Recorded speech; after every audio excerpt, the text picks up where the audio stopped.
construction, and we needed durable floors, and that's what led us to A&D.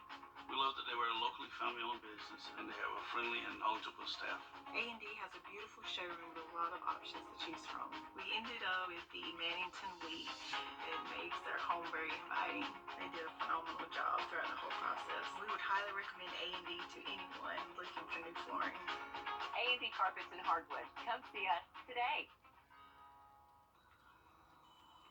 Washington, D.C. from Augusta Regional Airport. Air headlines on News Channel 6, brought to you by Jamie Casino Injury Attorneys. We have some showers headed our way later on this afternoon, continuing through your Tuesday. Very cloudy conditions, but the sun is coming back by the end of this week, along with a warm-up. I'll have all those details coming right up. Right now on Good Morning Augusta, the Brad Owen, Scott Cambers, and Carlton Howard, the brother of the former House 129 Representative Wayne Howard, who died in mid-October. It is time for your weather on the 6s. Let's head back over to Jenna this morning. Hi, Jenna. Hi, Mary. It's a cloudy start to our Monday. We're also seeing some drizzle possible around Richmond County, McDuffie County. Also some more light rain out towards the west of us, but we do have some pretty dry air in place limiting our rain for now. We'll have more moisture move in later on today with a stationary front out towards the south of us. High pressure with that area of showers to our west. This front will eventually move into our area as a warm front, bringing us some more rain later on tonight and tomorrow. But in the meantime, right now, temperatures are in the upper 40s through low 50s. Not super cold this morning, and dew points are in the low 40s. So it's also a pretty calm morning wind-wise, only seeing around 5 to 7 miles per hour, and no fog to worry about. Visibility is just 5, and roadways are also dry. You're taking a live look at our Terry Lambert Hyundai Skyview cam over in Waynesboro. Just the clouds this morning, possibly some drizzle, but it really won't be until around the 4 to 5 o'clock hour where we'll begin to see some more rain, pretty widespread, continuing into the overnight hours and your Tuesday. Temperatures will only make it into the mid to upper 50s today because of the clouds and rain, but as we go into the middle of the week, we will have temperatures on the rise, very warm conditions in store for Thursday, and at that point, the sun will be back as well. So coming up, I'll have a look at the futurecast and everything you can expect for this week ahead, but back to you, Mary. All right, Jenna, thank you. The city of Wjbf. Find out the extended version about this story at Wjbf.com. Well, days in the dark, that's the situation in North Carolina. We'll explain after the break. We have cloudy and rainy conditions today. Also pretty cool outside, becoming more mild on Tuesday and warm and sunny eventually by Thursday. Coming up, I'll have a look at all the temperatures and the rain chances. Stay with us. This week, announcement. Premier Networks, bringing IT together. Time now 6:13. Now to an attack on the power grid in North Carolina being called intentional vandalism. A state of emergency already declared there. Meanwhile, police are investigating if that incident is somehow related to a protest over a local drag show. Here's ABC's Rhiannon Alley with more.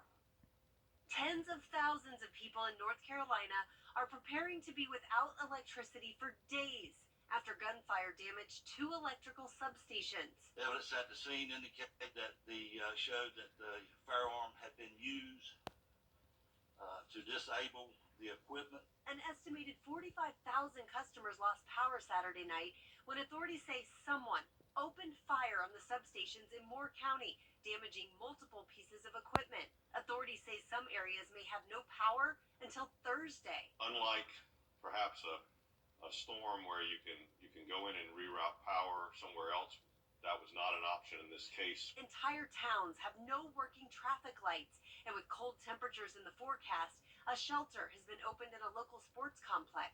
The sheriff says the attack appears to be targeted. They're looking into whether the sabotage is connected to a drag show in the area.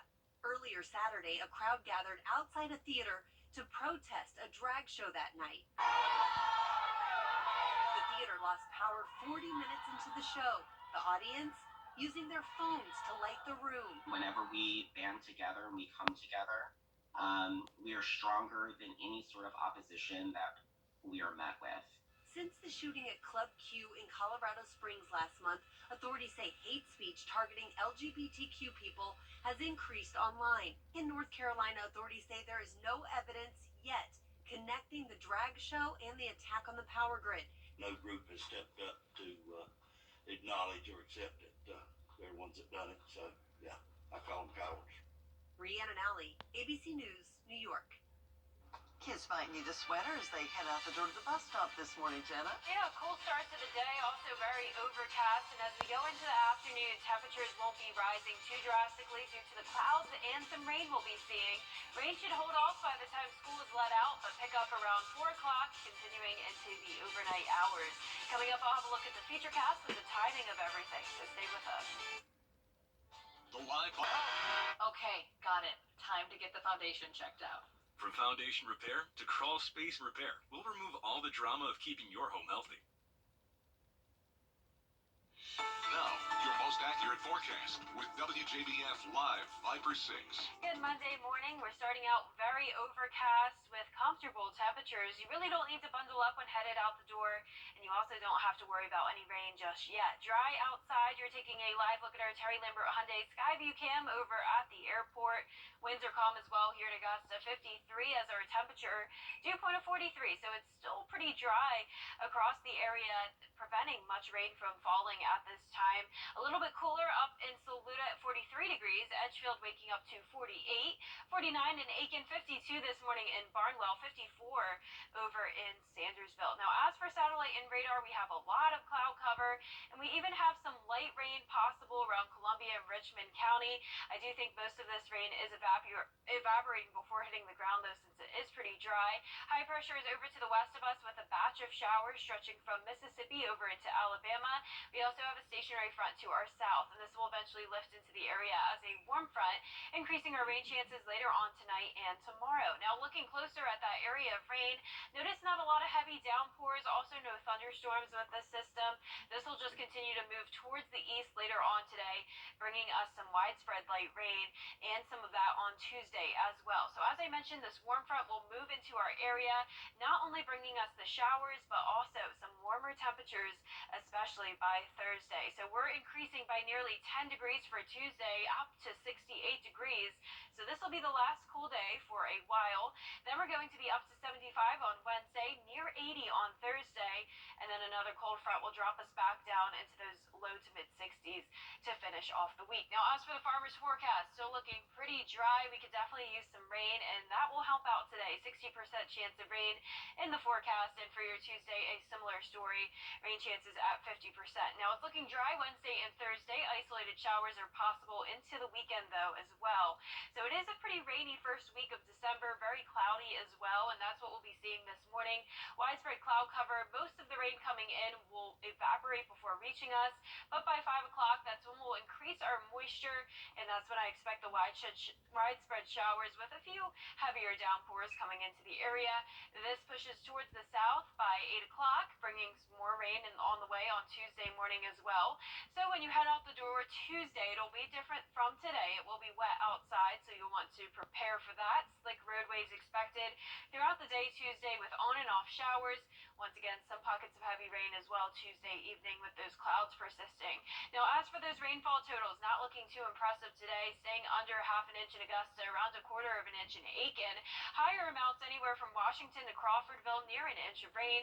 But as we go into Tuesday, some of that heavier rain coming down, bringing those rainfall totals to nearly 2 inches in some parts of the area. But back to today, the rain and the clouds will keep our temperatures on the cooler side, only making it into the upper 50s at the highest. Lows tonight will be similar to how they are this morning, upper 40s through low 50s. And over the next 10 days, we'll see a rise in temperatures. We'll be much warmer tomorrow and very warm on Thursday, 78 degrees, near record-breaking temperatures. Then as we go into the end of the week as well, we will have some sunshine. Saturday looks great, and we'll also have some showers returning Sunday and Monday. All right, thank you, Jenna.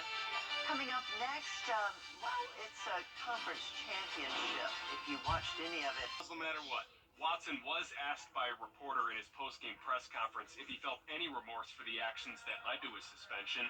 The Browns quarterback responded with, Well, this might have a few of you chatting around the water cooler this morning. If you watched any conference championship games over the weekend during halftime, you saw the game America loves, the Dr. Pepper Challenge. We got an all-timer during the SEC title game that included some controversy. Students Kayla Gibson of St. Augustine and Reagan Whitaker of Baylor battled it out for the $100,000 tuition prize. They both tossed 11 footballs into the inflatable Dr. Pepper can for a tie, so they had to move to a 15-second throw-off. Well, they tied again. But get this, Reagan is awarded the $100,000 scholarship because of a second tiebreaker, which was who scored more during the qualifier. Fans booed, Twitter melted down. In the end, Dr. Pepper stepped up and later announced that both students would take home the $100,000 prize. Good move, Dr. Pepper. Yeah, thank For goodness. sure. I mean, I can't imagine the pressure they were feeling. That I can't imagine even throwing 11 footballs in That's that amazing, right? tiny little thing. Wow. Well, for our forecast this morning, it's starting out dry. We're also pretty mild with our temperatures in the low 50s, cloudy throughout the entire day. By the late afternoon and evening, we'll start to see some widespread showers. Temperatures staying pretty consistent in the 50s, and the roads will be pretty wet at that point. Stay with us for more on the forecast. ready to develop